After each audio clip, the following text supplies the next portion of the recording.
오늘 우리에게 주신 하나님의 말씀은 여호수아 14장 6절에서 12절입니다.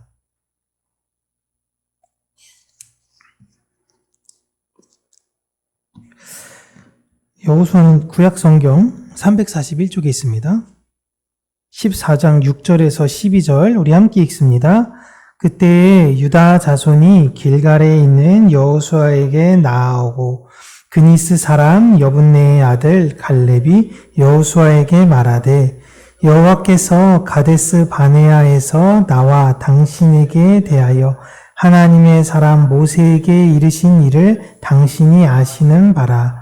내 나이 40세에 여호와의 종 모세가 가데스 바네아에서 나를 보내어 이 땅을 정탐하게 하였으므로 내가 성실한 마음으로 그에게 보고하였고 나와 함께 올라갔던 내 형제들은 백성의 간담을 높게 하였으나 나는 내 하나님 여호와께 충성하였으므로 그날에 모세가 맹세하여 이르되 내가 내 하나님 여호와께 충성하였은즉 내 발로 밟는 땅은 영원히 너와 내 자손의 기업이 되리라 하였나이다.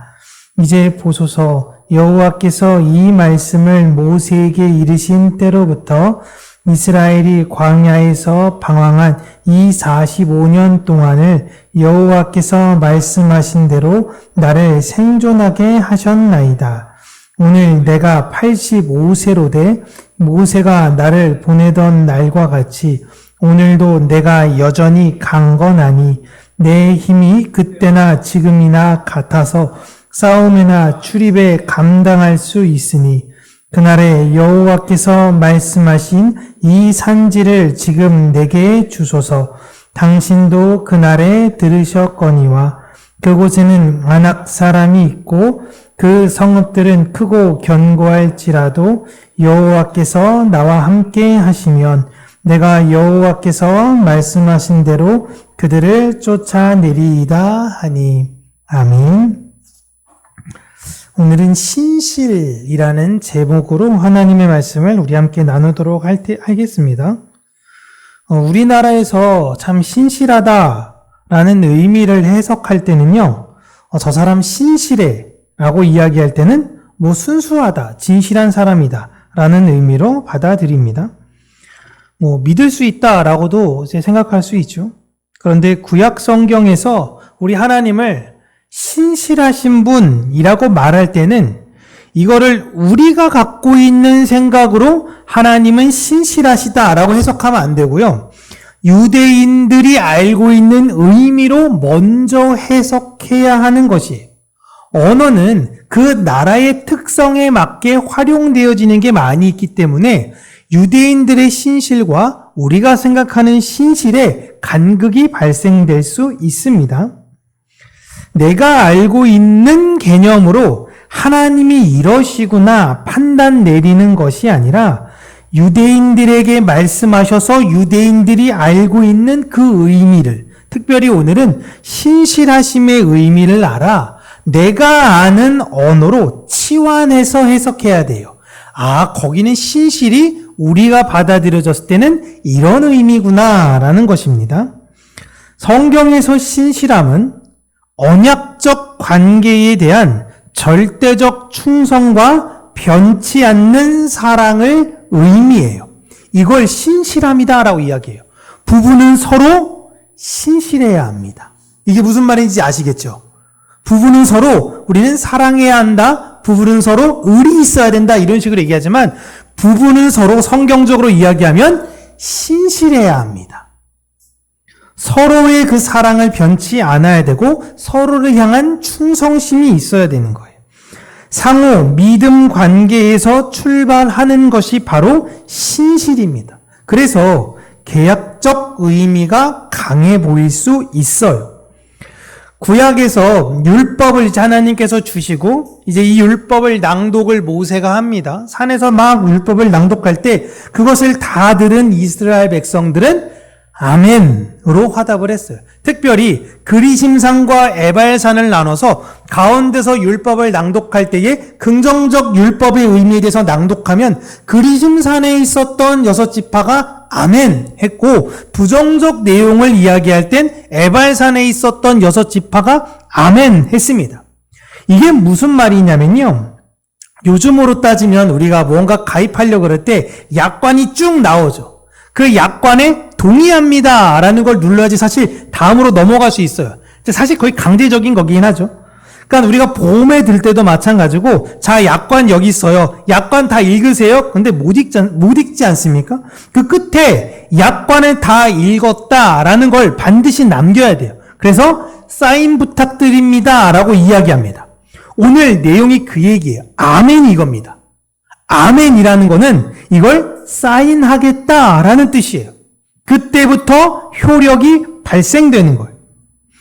율법의 내용 중 하나님 말씀대로 살려는 자들은 복이 있을 것입니다 라고 할 때 아멘, 하나님의 약관이 맞습니다 라는 거예요. 동일하게 하나님의 말씀을 그 마음에 두지 않는 사람들은 저주를 받습니다 에도 아멘이에요. 이 약관에 동의하지 않으면 다음 단계로 넘어갈 수가 없죠. 하나님의 백성은 이 약관의 효력이 미치는 대상들인데, 저주는 하나님을 믿건 믿지 않건 이 세상 모든 사람들이 다 받습니다. 여기서 벗어날 수가 없어요. 모든 대상들은 다 저주 아래에 있습니다. 근데 이 약관의 위력, 이 말씀, 율법의 위력은 하나님의 말씀대로 살 경우 받을 혜택들을 이야기하고 있어요. 그리고 율법의 대다수 내용은 이스라엘이 하나님의 말씀을 지키기보다는 하나님께서 스스로 지켜가며 이루신 내용들입니다.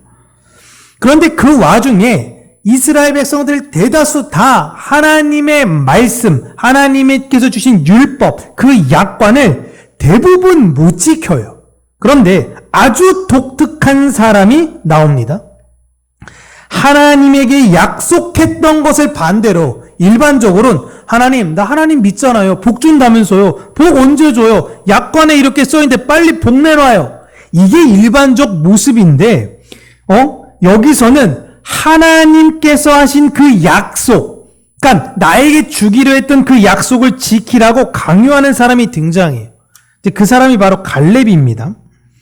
이 갈렙은요, 유다 지파 사람에 속했다라고 성경이 나와 있죠. 그런데 놀라운 게 이 사람은 정통 유다 지파 소속 사람이 아닙니다. 오늘 본문 보세요. 본문 6절 보면 갈렙을 어떻게 소개하고 있냐면 그니스 사람, 여분네의 아들이라 그러죠. 아버지가 여분네라는 건 알겠습니다. 근데 그가 속한 곳이 어디냐? 그니스라는 거예요. 이 그니스는 가나안 지역인 것입니다.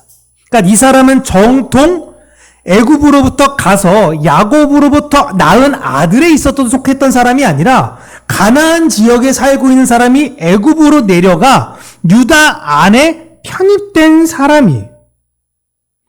그 소속이 없었던 사람이 유다를 대표하는 위치에까지 올라간 사람이 누구냐? 바로 갈렙입니다. 정확하게 이야기하면 갈렙은 이스라엘 사람이 아니에요. 이방인입니다. 그런데 갈렙은 그 누구보다 하나님을 깊게 신뢰했던 사람이에요. 그래서 정탐꾼을 각 지파별로 한 명씩 모아라. 그래서 가네스 바네아에서 12명을 40일 동안 정탐하러 보냅니다. 근데 그때 갔다 와가지고 보고를 하는데, 하나님의 말씀에 따라 저 땅은 하나님께서 우리에게 주시기로 하셨으니 하나님이 그렇게 결정하시면 된 거야 라고 결론을 내린 사람은 12명 중에 딱 2사람이었어요. 그 2사람만 가나안에 들어가게 되었는데, 한 사람은 누구예요? 여호수아죠. 여호수아는 아주 뿌리 깊은 정통 유대인입니다. 이스라엘 사람이에요. 한 사람은 정통 이스라엘 사람이 그 새 언약의 땅에 들어간 거고, 한 사람은 이방인으로서 하나님 백성에 편입되어 들어간 사람을 나타낸 거예요. 놀라운 상징이죠. 놀라운 상징입니다. 하나님은 이렇게 구약에서부터 다 사인해 주셨는데도 참 이게 받아들이지 않는 사람들이 이해가 안 되는데, 갈렙은 분명히 이방인인데 그 누구보다 하나님을 알고 깊게 신뢰했어요. 그런데 이 갈렙은 그 어느 이스라엘 사람들보다 하나님을 신뢰하였기에 40살에 하나님으로부터 들었던 그 언약을 45년 지나서 80이 넘은 나이에, 이제는 사실 여러분 80이 넘으면요, 인생 마지막을 준비합니까? 아니면 이제 새로운 꿈을 갑니까? 목사님들이 보통 70세 은퇴한다 그럴 때 65세 때부터 교회가 슬슬 목사님 은퇴 준비하고 있지. 자, 여러분 아직 5년이 남았으니 내 모든 걸 다 불사르겠습니다. 제 집 팔았습니다. 다 내놓고 교회 부흥을 위해서. 그런 거 여러분 보셨나요? 거의 드물죠. 물론 있으실 수 있습니다. 그러나 거의 드물어요. 그런데 80이 훌쩍 넘으셨으면 85인데 이제 후학들한테 다 맡기고 그냥 좀 편안하게 살면 되는 거 아닌가요? 그런데 여전히 자신은 싸울 수 있대요. 여전히 자신은 하나님의 약속을 붙잡고 일을 할 수 있다라고 이야기를 합니다.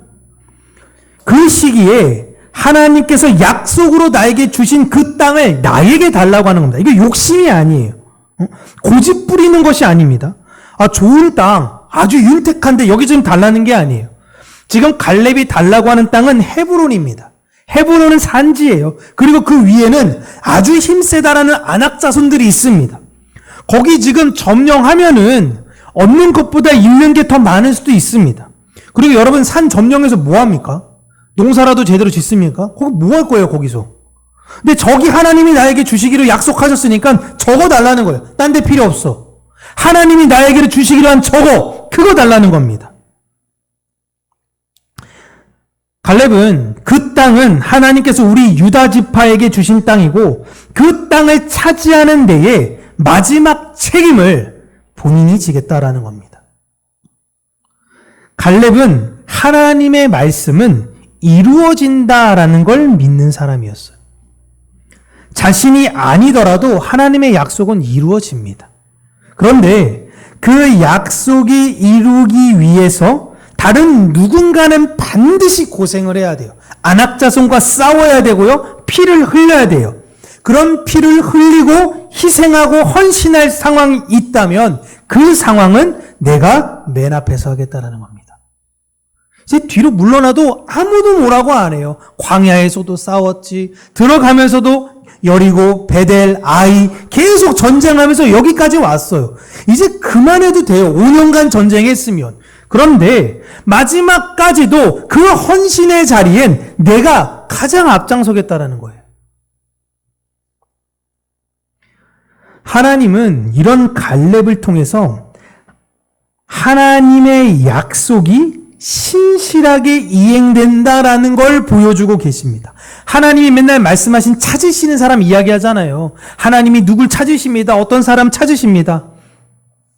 하나님은 하나님의 약속을 하나님의 백성들을 통해서 이루어 주십니다. 저는 우리 평강교회가 이 하나님의 약속을 이행하는 교회가 되었으면 좋겠어요. 하나님의 백성은 하나님이 신실하게 하나님의 일을 하신다라는 걸 믿습니다. 믿는다라는 건요, 그 때를 기대하고 기다린다라는 거예요. 지금 갈렙은요, 자기네 땅 거의 마지막에 차지하기 전에 했던 게 뭐냐면 다른 집과 싸우는 거 계속 도와줬습니다. 그들이 그곳을 점령할 수 있도록 계속 도와주고 이제 마지막에 자기네 걸로 오는 거예요. 하나님의 때가 이제 왔구나. 내가 맨 마지막 순서인가 보구나. 하지만 그때 이제 다 했으니 난 너무 힘드니까 빠질게라는 것이 아니라 마지막 순간까지 최선을 다한 것입니다. 내 삶에 하나님이 일하실 것을 알아요. 이후로도 여러분 하나님이 일하실 것을 믿으십니까? 우리가 늘 에베네셀의 하나님이라고 이야기합니다. 지금까지 하나님이 나를 돌보셨어, 지키셨어. 그러면 지금부터 이후는요? 하나님이 오늘까지만 날 돌보시고 그 다음부터는 안 돌보시나? 아니에요. 우리는 과거에서부터 나를 신실하게 보살펴오신 하나님을 믿으니 이후로도 내가 내 인생 계획해야지 라는 게 아니라 하나님의 일하심을 믿는 게 옳아 라는 태도로 사는 것입니다. 나는 내 자리에서 하나님의 약속을 확인하고 하나님이 또 이렇게 이루어 가시는구나. 그렇다면 나에게 맡기신 하나님의 약속, 예수님께서 우리에게 맡기신 약속은 하나죠. 서로 사랑해라. 내가 오늘 사랑할 수 있는 게 무엇이 있을까? 오늘 내가 이해하지 못했던 사람은 누구였고 이해하지 못했던 상황은 또 무엇이었을까? 난 아직도 이렇게 연약하구나. 하지만 하나님, 갈렙과 같은 그 믿음을 나에게도 허락하여 주셔서 마지막 순간까지 예수께서 나에게 해주신 그 말씀 붙잡고 사랑하는 사람 되게 하여 주시옵소서. 그 신실함의 열매를 맺고 신실함의 열매를 내어놓는 우리 모두가 되어지기를 주님의 이름으로 축복합니다. 기도하겠습니다.